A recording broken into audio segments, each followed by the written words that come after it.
J'ai appris comme vous aussi aujourd'hui la démission du président de l'Assemblée nationale. Ce que je tiens à vous dire, c'est que il y a quelques jours, moi j'avais reçu, dans le cadre d'une réunion interinstitutionnelle, tous les chefs de corps de nos institutions. Et il y avait là le président de l'Assemblée nationale, le président du Sénat, la première ministre et le président du Conseil supérieur de la magistrature. Le mot d'ordre était que la rentrée se fasse dans la sérénité, le calme qui soit. Et je crois que vous avez vu les discours de rentrée, ils ont été justement dans ce sens-là. Après, il y a un fonctionnement, une cuisine interne à chaque institution, et les choses s'orientent selon ce que ces institutions sont en train de faire. Moi, je suis le garant de la stabilité de ces institutions, mais ça ne me donne pas le droit d'aller m'immiscer dans ce qui se passe dans ces institutions. S'ils ont décidé de défier leur président, c'est leur cuisine interne. Mon rôle à moi est de voir les droits de tout le monde sont respectés et que l'institution elle-même, sa stabilité est sauvegardée. C'est ce qui m'importe. Quant à savoir quelles seront les relations, votre question était de savoir si nous sommes toujours alliés, partenaires, bien sûr. En tout cas, sauf si maintenant, M. Vital Kamerhe en décide autrement, mais je ne vois pas pourquoi, parce que je ne suis pas à la base justement de sa démission, ni de ses problèmes. Je ne vois pas pourquoi il va vouloir me tourner le dos. Je n'y suis pour rien. Donc, je continue à le considérer comme un allié, comme un frère, et jusqu'à ce que il en sera autrement. Mais c'est pas à moi, en tout cas, de le dire à ce stade. Merci beaucoup. N'était pas vrai. Nous aurions voulu l'affronter et nous aurions voulu soumettre notre pétition au vote. On a fui les combats, nous avons constaté, et je crois que nous nous félicitons parce que celui qui démissionne reconnaît ses fautes. Avant cela, il avait présenté pardon, c'était un signe d'aveu. Donc nous demandons aux députés, acquis au bon sens, de continuer la lutte. Ce n'est pas encore fini, parce que nous devons instaurer les contrôles parlementaires. Parce que c'était l'homme qui bloquait les contrôles parlementaires. Et il n'y a pas de démocratie sans contrôle parlementaire de l'exécutif. Mais en fait, cela ouvre la boîte à Pandore d'une instabilité institutionnelle, cette décision. Quelle instabilité? L'institution continue. Demain, il y aura plénière. Après, ça va continuer. On va mettre en place notre bureau. On doit voter notre président. Et c'est ça la démocratie. Je me demande, en France, on a remplacé le Premier ministre combien de fois? Est-ce qu'on a parlé de l'instabilité? Non. Donc, il n'y a pas question de stabilité. C'est la démocratie. Nous avons trouvé qu'il bloquait surtout les contrôles parlementaires, ne respectait pas les règlements intérieurs. Nous avons jugé bien de les destituer, mais voilà que lui-même reconnaît et il a déposé sa démission et nous avons pris acte. Et voilà les amis, nous avons écouté que Vital Kamerhe a déposé sa démission aujourd'hui. Et... Le peuple congolais, on reproche à M. Kamerhe 4 choses. 4. La première des choses qu'on reproche à M. Kamerhe, il trouve que ma collègue va voter pour la présidente Abango, il peut le traiter comme il veut. Deuxième chose, mes gestions. Une plénière, il y a honte. M. Kamerhe a joué Sabato à lobby. Bazana papier, bazana bité, na katia parlement. On se demande le budget du parlement. Les a combien et qu'il n'a pas payé pour que bazanga papier, bazanga bic, na niveau du parlement. Les bateaux na bayoki, la lobby, ah bon? Vous avez bic qui en papier. Mais à la rentrée parlementaire de 15 septembre 2025, M. Kamerhe a demandé à tous les députés qu'en dehors de 15 000 qu'ils ont toujours touchés, il va leur rajouter 5 000 $ chacun. Allez-y comprendre. 5 000 $ fois 500 députés, vous êtes à 2 500 000 $ que M. Kamerhe voulait ajouter dans les députés nationaux. Où est-ce qu'il avait eu cet argent? L'autorité budgétaire, député, mais lui a décidé qu'il avait 2 500 000 qu'il fallait ajouter dans l'abattoir. De 3, il y a plus de 8 millions de $ Oyo Bakangi par Sénaref, Oyo compte Nango et humanité au niveau de l'Assemblée nationale. Et le monsieur, je pense que tout ça, les Congolais vont aller communiquer. M. Bindoule, qui est l'initiateur, il y a pétition, Azali Koye Bissabiso que M. Vital Kamerhe, eux de mèche avec d'autres M23, au Bazali Communiste Congo. Ça, c'est sorti de la bouche de M. Bindoule, qui a de preuves. Il a dit que selon lui, M. Kamerhe serait parti à Paris pour faire une réunion avec les représentants de M23. M. Kamerhe serait parti à niveau, il y a, comment on appelle, Afrique du Sud, pour rencontrer Thabo Mbeki et faire une messe noire avec le Rwandais qui attendait le chef de l'État dans cette représentation. Mais voilà, aujourd'hui, tout est clair. À Congolais Balobi, trop c'est trop, le monsieur doit dégager. Nous avons suffisamment parlé de ce monsieur. Aujourd'hui, Ezalaki couronnement d'une guerre politique que nous avons commencé pour dénicher tous les traîtres dans l'institution. Et vous allez comprendre avec moi que le plus grand traître qui restait Nakati, il y a l'institution Nabiso, Ezalaki M. Vital Kamerhe, et surtout à la tête, il y a l'Assemblée nationale, où Ezali, institution, il y a monnaie, il y a Mboka Nabiso. Comment l'Assemblée Nabiso, Ezali fonctionner? Il n'y a pas d'émotion d'ordre social. Ça veut dire quoi? Nakati Assemblée nationale va traiter. Pension, il y a fonctionnaire. Va traiter. Salaire, il y a Mboka Wana. Nakati Assemblée nationale va l'obélaka. Tout danger est pour pourquoi il s'amboka. Nakati Assemblée nationale va voter à budget Mboka. Nakati Assemblée nationale, c'est là où on voit comment le pays est géré. On sanctionne le ministre au Bazali pour gérer Mboka parce que Bango, Bazali a une mission, il y a quoi accompagner, il y a chef de l'État. Mais quand on voit que la carte, il y a Assemblée Nabiso, et comment il place, il y a M. Kamerhe Azoussa Makabloko là-bas, dans la mission, il y a TikTok. Azobenga, un député là qui a un nom bizarre au milieu, aux yeux de tout le monde, juste pour faire rire l'Assemblée, la bonité qu'il mourrait cause là. Mais comment on dirait, espace mon il y a jeu. Pourquoi? Parce qu'il avait des calculs politiques. Pour lui, comme il devait être candidat en 2028, ce qui veut dire tout ce qui se passe à l'Assemblée devait être tourné sur son compte. Alors, nous avons compris que le moment est arrivé. Démission M. Kamerhe du perchoir du bureau de l'Assemblée nationale, et c'est là qu'une façon, il y a qu'au sauver le peuple congolais. Et c'est ce que nous avons fait. Voilà pourquoi on n'a pas le temps. Il y a qu'au Kende, au Lukalisus de gauche à droite, le monsieur Anoua d'abord, mais comme il a compris qu'il va député, ils n'ont pas pris son argent. Baboy va champagne, ils ont sorti ça qui bango. Baboy va $5 000. Ouais, Zaki Toko Bengango pot de vin parce que tant que tu as dit que la cabine bongo parce qu'il y a qui bolingo l'ongolaye, ça n'a plus de sens. Tout ce temps ici, va député, Zaki Kokele là, mais parce qu'il a trouvé que va député va télémélier, il a accepté d'ajouter $5 000 chacun. Je vous ai parlé de cette histoire et j'ai beaucoup insisté. M. Kamerhe n'est pas en droit de prendre la décision de payer le député national de la manière que lui-même fait. Quand aujourd'hui, Sabato, la veille à rentrée parlementaire, que je vais vous ajouter 5, toi tu deviens qui pour payer le député?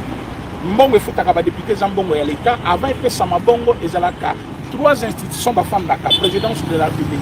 Gouvernement va vendre, n'a pas d'autorité budgétaire et vous devez choisir le montant qu'il faut payer. Les députés qui sont au départ bien payés $15 000 et qui acceptent de les rajouter $5 000 chacun, ce qui fera $20 000. Alors qu'il y a les invisibles que nous ne connaissons pas. Il y a quelqu'un qui m'a dit qu'ils arriveraient jusqu'à $40 000. Je ne sais pas. Et si on peut arriver jusqu'à $40 000 chacun, chaque mois, c'est-à-dire chaque député touche $40 000 chaque mois. Ce qui est allé royalement bongo, ce pays manque de tout. Et il y a un monsieur qui touche $40 000. Lui-même, Kamerhe qui vient de côté, on nous parle qu'il touchait $300 000 le mois. $300 000 le mois. Et tout ce temps qu'il a fait au Parlement, il va en avoir eu combien? Hormis ma prime, hormis ma frais d'émission, hormis Bidjazel que gérait l'Assemblée nationale, il avait assez de moyens. Mais il était le premier à pleurnicher devant les caméras, demandant le moyen pour acheter le papier. Je me demande si, à l'Assemblée nationale, M. Kamerhe peut acheter le papier combien de fois. Mais aujourd'hui, il y a une chose, il y a quelque chose que nous devons dire en face du monde. De part, il y a M. Kamerhe du bureau de l'Assemblée nationale, c'est un nouveau vent qui va souffler à l'Assemblée nationale. Sa démission est applaudie, alors que l'arrestation de Moutamba, c'était un deuil national. Nous avons vu des veillées de prière chez Moutamba. Mais chez lui, depuis qu'on a annoncé qu'il va être destitué, il n'y a pas eu de regret. Vous verrez que les Congolais ne regrettent de rien. Les Congolais, qui par contre, dans la joie, les Congolais ne pensaient pas qu'il y a un monsieur qu'il faut juste compatir avec lui. Pourquoi? Parce que Premièrement, son nom fait mal aux oreilles de beaucoup de personnes. Baza parmi Bato Oyo, Barigné Namboka Oyo pour donner du mal na Congo. Lelo, président de la République Félix Antoine Tshisekedi Azali choisi comme vice-président. Il y a 80e session, il y a Assemblée générale des Nations Unies. Ça n'a jamais été fait en Afrique. C'est pour la première fois. Jalousie et haine na bango, ils allaient combattre ça. Mais lui, il était là parce qu'il voyait 2028. Il était en train de penser seulement comment le remplacer. Mais même si tu as besoin de remplacer quelqu'un, tu dois faciliter la gestion. L'Assemblée nationale est comme place à Matalana, place à Tamasolo, sauf l'essentiel des Congolais. Mais ce n'est pas la priorité au pays. La priorité, c'est les courants. La priorité, c'est l'eau. La priorité, c'est social des peuples congolais. Mais c'est dans cette assemblée que vous devez parler social du Congo. Depuis que vous êtes là, combien de fois vous avez parlé social? Vous avez interpellé combien de ministres avec des motions d'ordre social? Jamais. Il fallait convoquer directeur Yasmel. Pourquoi les Congolais vont en couranter? Vous convoquez directeur Yarigé des autres. Vous pourquoi Maïs à la Kake? Vous directeur, le ministre du Transport. Pourquoi Bougage les allez vous saluer? Le ministre intérieur, c'est votre devoir. Mais vous êtes à l'Assemblée nationale, vous réclamez, oh notre zone va soigner du côté, tu as déjà 15 000 $, tu peux te faire soigner. Un enseignant qui est payé à moins de 200 $, il se fait soigner. Mais toi, parce que tu es un député national, va foutre 15 000, va foutre d'abord, c'est-à-dire, ils allaient incorporer dans le monde, et ça part, va faire ce son au fêlé. Tout ça, ça montre combien on n'avait pas un bon président à la tête de l'Assemblée nationale, qui est d'ailleurs une deuxième institution de notre pays. À savoir, je vous ai toujours dit, nous avons le président de la République, qui est l'institution, le Parlement, une institution. Le Parlement, c'est l'ensemble de deux chambres. La Chambre haute et la Chambre basse, c'est-à-dire Sénat et notre Assemblée nationale. Vous avez le gouvernement, l'ensemble de tous les ministres, et vous avez les cours et tribunaux. Mais quand vous voyez le président de la République, vous le remplit quand même pas prérogative. Mais Tatawana, Azaki Kuna, je ne sais pas, il pensait à quoi. Mais, en grosso modo, démission naïe des amis applaudi par tous les Congolais. Et comme il a démissionné, c'est parce qu'il a tout fait, il a forcé, ça n'a pas tenu. Pas député, Babo Yundong. Merci à député. Pas député, on a eu de Sakende qui Konuka. Les députés sont des humains qui ont aussi besoin d'agir à un moment donné. Alors, à côté de la Wana, Nabato Bazana Rumangabu, ils ont préparé maintenant à ça parce que la FC, la Bisagibino, la Lobaki, mot de passe ici et Pesama qui n'a niveau à Maison Blanche. Et ça, c'est ma camarade Bombate.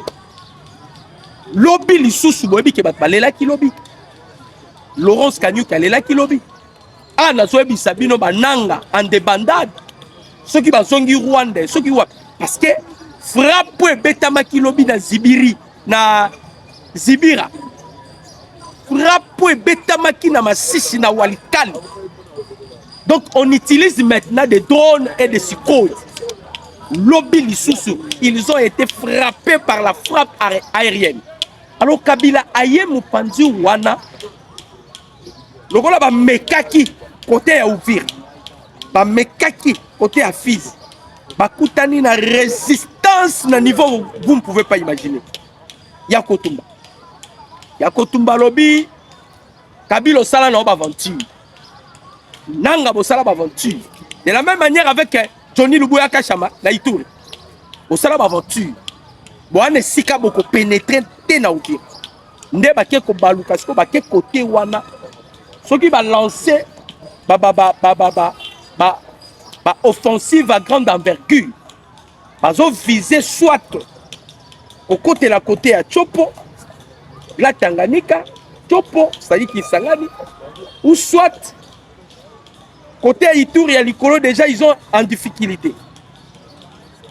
Côté pays à entrer, il y a Goma, il y a Bukavu, Kabila n'a plus confiance. Parce qu'il y a place Wana, dans le Binabino, il est accompagné avec des Somaliens. Bissoto s'est posé question. Pour la Nini Rwandais va accompagner Kabila. Moi, je vous dirais que c'est aussi une armée rwandaise pour votre information. Rapport, il y a Women Watch. C'est confirmé. Aussi ici, par Rwandais.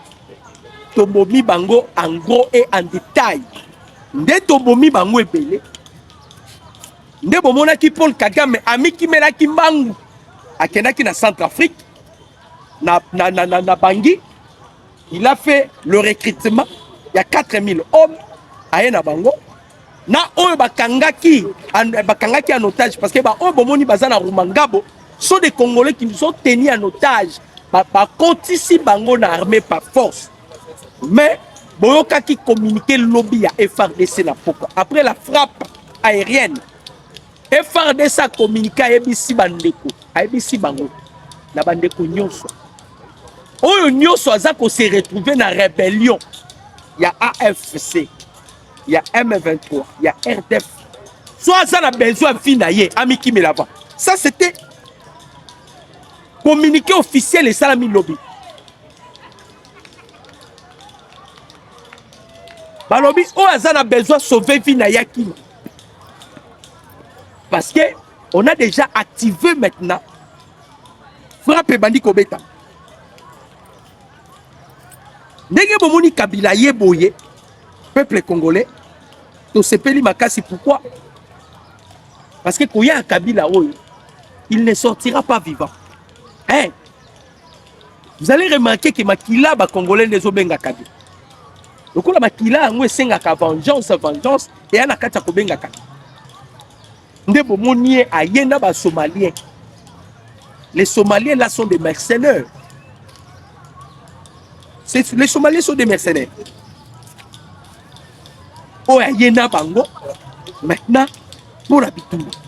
Parce que tel qu'il est venu, il est venu maintenant pour la guerre. Or Azobo ça l'a déjà si tu fais ça qui code du pin. Lobito Lienani, un officier supérieur Yaba Rwandais. Le lieutenant général RDF Innocent Kabandana, l'espoir du Paul Kagame, vient d'être tué si une des frappes ciblées par les commandos de l'FRDC. Il croyait que les Sukhoi 25 et des drones CH4B sont des jouets. Baba so qui ont aventure. Oui que tu bandes ko fan di sango moté belé. To ngetu ko sabango.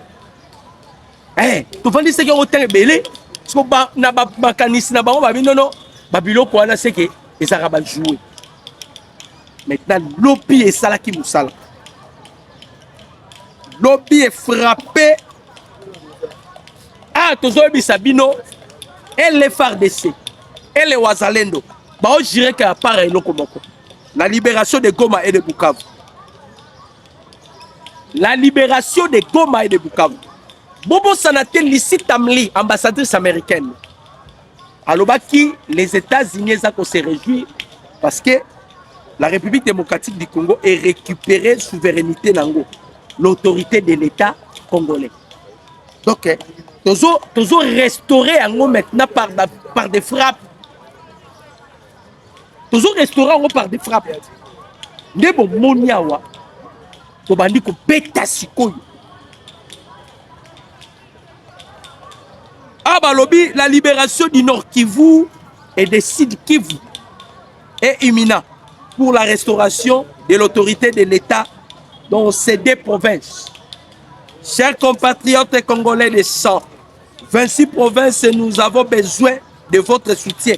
Wana ba wazalendo ba osenga. Naba FRDC baosenga balobi to ana besoin ya soutien na bino armée sikoyo et la muki na lobi to lié général lieutenant général Innocent chef d'opération to lié na bitumba ya lobi to lié na bitumba lobi et ce qui est plus grave Laurence Kanyou qui a dénoncé. Laurence Kanyou qui a dénoncé le président Tshisekedi Albi, les régimes terroristes de Kinshasa va déployer 15 000 mercenaires colombiens. Dans le Bible, 15 000 mercenaires colombiens à l'est du pays pour pourchasser les M23. Bientôt, c'est la fin de la guerre. Et Nanga et Kabila seront menottés. On a Laurence Kanyou qui a 15 000. Donc, on est à Souka. ba Colombien wana baza parmi ba membres ya Blackwater parce que ils en a ba Colombien, ils en a ba Brésilien, ils en a même na 14e infanterie et après sud. Alors bango nde ba déployer bango sikoyo 15 000 hommes. Allez-y comprendre. Parce que ba mindele bande causer là. Ba monique Rwandais bazana volonté wanate. Donc on a volonté wanate. Maintenant on doit procéder la vitesse maximale pour en terminer, pour en finir avec Batoui. Pour la possible la naba. C'est alors bon moni a makambo bandite. Makambo bandi sikoyo. Lobby na 21h20. Les Wazalendo ont mené une embuscade contre la coalition M23 RDF AFC aux alentours. Il y a Zibira, centre. Bilan provisoire.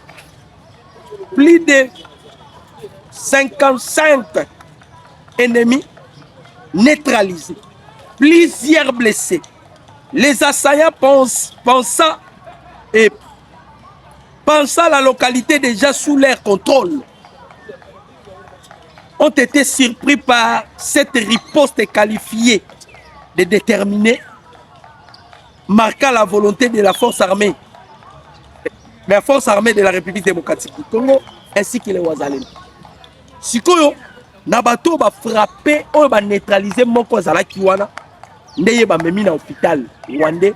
J'espère que na na photo na ye tellement ils ont ndenge bien té côté na YouTube, ça pourrait nous créer des problèmes. Mais au moins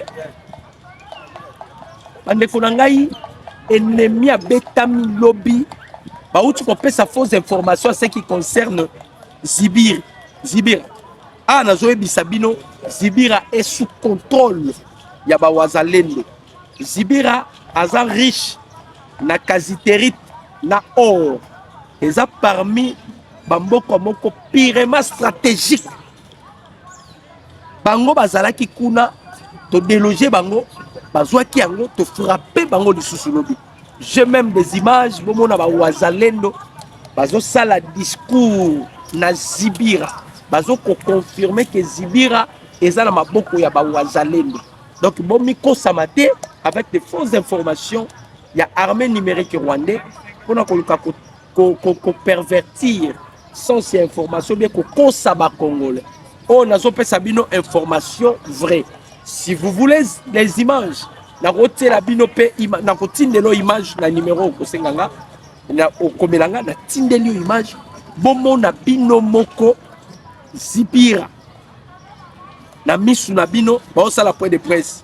Balobi a la localité de Zibira située sur la frontière du territoire de Mwenga et Chibunda, que le militaire terroriste rwandais de RDF ont tenté de réattaquer pour avoir accès au centre de Moulumba. Au sud Kivu est toujours sous contrôle des jeunes résistants. Vous allez directement comprendre pourquoi Joseph Kabila a côté à sud Kivu. Donc, Moulumba pour permettre Kabila à pénétrer. Mais tant que vous avez tenté de kutani na résistance, Wazalendo ba petit bango na niveau où vous ne pouvez pas imaginer. Alors, il commence maintenant ya kolukako parce que bango bazala na style moko boye avant ba koma na mboka wana bazo pesa déjà ba mauvaise information.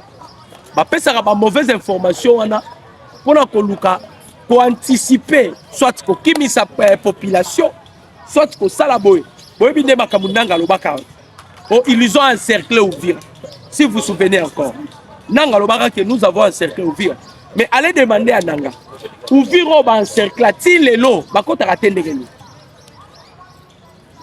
ni allez demander à Nanga Uvira oyo bango ba encercler ti lelo bakota katendeke ni parce que balobaki que ils ont encerclé Uvira. Non. il anticipe na banini na ba information. Ndenge ba anticipe na ba information, c'est pour désorienter l'opinion. Vous savez na bango yangwana. C'est pour désorienter l'opinion. Donc ba anticipe mais biso pe toyebi bango lorsqu'ils ont été frappés directement ba wazalendo ba yebala moko ba boaki les images. On a coloqué pour bloquer Babylone, on a vraiment ça la bêtise, on a désorienté l'opinion. Donc, tout ça là, on lit sur le colo. On remarque que l'ennemi a ça en perte de vitesse, l'ennemi a ça en débandade, l'ennemi a ça en difficulté, a ça qu'on s'en sortir, de bloquer sur tous les plans. Nde bomoni Kabila ye moko tolo bagango mais de fois. Soki bongo momona nganga komi koluka abeta akota na terrain. C'est ba nganga ba joueur rappel ça qui kisi.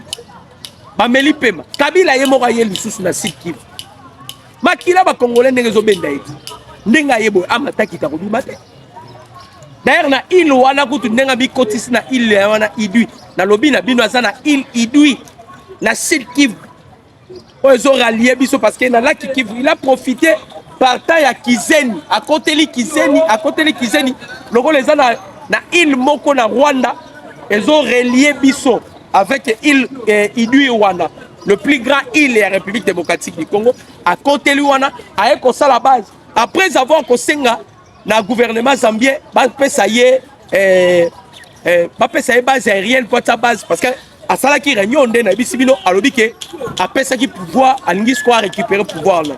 Yango tozoe bisa Kabila, problème est ça Yaka Kabila, problème est ça donc on a besoin de la pouvoir. Yaka. Ils sont congolais pour apprendre ok Congo a lobby et ça Congo a les dotés bangi ba tentette bango na bazandema ana zo bisabino bananga ya kokima bango soko yindi soit bazongi Rwanda soit bakoti Uganda frappe et betami lobby on a utilisé encore des drones bande konanga ana zo bisabino masisi moto walikali moto parce que to bandaki na bango na Katobi to beti na Katobi to kiti na Luala to beti Luala ce que to kende pour to récupérer santé parce qu'on s'entêtait maintenant on a utilisé la force aérienne bango moko ba yebi ke soki sikwa 25 mati bato ba vivre raté ba bien soki sikwa 25 mati CH4B mati une réponse ya kaliwa to frapper bango lobisom. Il voulait ternir maintenant, désorienter avec des fausses informations. Donc moi je vous affirme déjà que Zibira est entre la main de Wazalendo. Assemblée générale des nations de l'ONU. Le président Félix désigné vice-président de la 80e session à New York. Président Tshisekedi est désigné vice-président de la 80e session de l'Assemblée générale de l'ONU. C'est ce qui a fait que Kagame a Kimi. Imaginez, on a désigné Tshisekedi vice-président. C'est-à-dire, 80e session où ils ont salama. Ils ont le président, ils ont salama vice. Donc, les chefs de l'État, ils ont ne confondé. Kagame a la chance. Et reste au Sengi forfait. Ce qui est Yaki Kagame. On a que ça l'a humilié dans des degré Moko Kagame. Tu ne peux pas imaginer. Balobi Awa, New York, le 27 New York, le président de la République démocratique du Congo, Félix Antoine Tshisekedi Tshilombo, est arrivé dimanche aux États-Unis pour participer à la 80e Assemblée générale des Nations Unies. À cette occasion, il a été officiellement désigné vice-président de la session. Bandeko. Il a été officiellement désigné par les Américains. Et alors, Kagame a reçu l'AVC. À cause de l'AVC, Akimi a raison. Officiellement, les Américains ne désigné. Non. Assemblée générale, Oyo, tu es le président, mais tu sais que tu es le vice-président. Et bon, il y a un discours. L'obinda Koloba. Il y a un discours parce que beaucoup sont en inclusivité. Na Dr. News, beaucoup sont en inclusivité. Balobi, un rôle de premier plan qui lui confère plusieurs responsabilités, remplacer le président en cas d'absence, présider certaines commissions. Ozoka, ce qui a prière la biso commis, oyaza président wana azwata poulou poulou, azwa poulou poulou ayate, comme ça le président Tshisekedi va remplacer, il devient maintenant le président. Balobi plusieurs responsabilités dans Maboko Chilo. Entre autres, à reparticiper dans la commission, à coordonner les travaux, il va veiller sur l'application, les règlements intérieurs de session. Bande konangai, ah Tshisekedi ata nzamba linga. Yo nzamba linga makasi président Félix. À cause de la commission, donc nezana, donc l'ongla sur Rwanda bilamba. Tozolanda lisusu Rwanda yako Rwanda. Ako participer na ba nini, na ba commission, yé muta ko veiller sur l'application, ya règlement intérieur ya session. C'est le président de la République. Et le roi reçoit Rwandais. Kagame déjà yebaki. Ah bien, ma assemblée générale na bino bolamba bolia. Ngana ola na ma cyclisme nang. Tala Kagame. À quel ça la cyclisme pour couvrir multitude de crimes naïe. Ma Belge va frapper, journaliste à Belge a frappé, alga que Rwanda Kagame a bi yoko nyatali sous ma corona Rwanda. Babi si Kagame malgré aussi course ya cyclisme même na Rwanda. Le Rwanda est reconnu. Le rôle à pays, il y a des criminels. Pays, il y a des terroristes. Pays, il y a des toumabé. Donc, malgré ça, là, on change ce qui nini. Ils ont bloqué. Donc, vous comprenez les raisons pour lesquelles Paul Kagame a kimi naye. A kimi pambate parce que tant qu'on est kuna mdaba pesa ba injonction c'est le président Tshisekedi. Le président Tshisekedi a rompé cette injonction dibo kanga muto azo alisute a signé ma paix awa. Kagame kimi. Tout la musi ya zaza. Alors barazara makasi. Ozara makasi Kagame kimi ndeni. Tu nous as toujours dit que tu es fort, tu es puissant. Yaka to affronter yo kaka na l'Assemblée générale ya Nations Unies. Tout la musi ya zaza. Beaucoup na donga to pesa ga instruction dit bokanga muto basinga akimate a signé mikanda balobi bien le président Tshisekedi va présider dans la commission. Il va présider, c'est lui qui veillera sur l'application, il y a règlement d'ordre intérieur, il y a session. Qu'est dit maintenant l'application et règlement d'ordre intérieur, il y a session. Règlement d'ordre intérieur, il y a session, le bisoki Kagame boyi ko signé mikanda bokanga eba singa. Kagame koyande nini. Tout la moussia ça. Chers Congolais, ton Sengo, c'était vraiment avec plaisir. Il y a quoi qu'on peut sabino déjà l'actualité en avance. Je parlais sur Messi, c'est mon frère. Parmi bateaux, peut-être je peux me retrouver celle dans le Belande Messi. Par contre, si vous avez besoin de Messi, vous avez besoin de 10 matchs. Vous avez besoin de Messi, vous avez déjà 3 jours, 4e jour. Vous avez besoin de Messi, vous avez besoin d'informations. Vous avez besoin de pardon. Bota la place ya mabe na yete, bota la moins malamu na ye. Pendant la vie, sans en a besoin de la milinga ya koni. Orobeli sa fufute. Bota 5 minutes. Orobeli sa fufute. Bota la pe musalo mais ça les libinoti. Ba le bolocho ba loba biloba loba, on les a jamais arrêtés. Et penga loba biloba loba, on les a jamais touchés. Pourquoi vous voulez toucher 10 à match? Hein? Tozo ko exhorter Bakondi. Bolimbi Sabiso, to sengi bino Bolimbi Sabiso, Bopé Sabiso 10 à match. Mon numéro c'est plus 243 89 63 95 965. Je dis et je vous remercie. Ciao.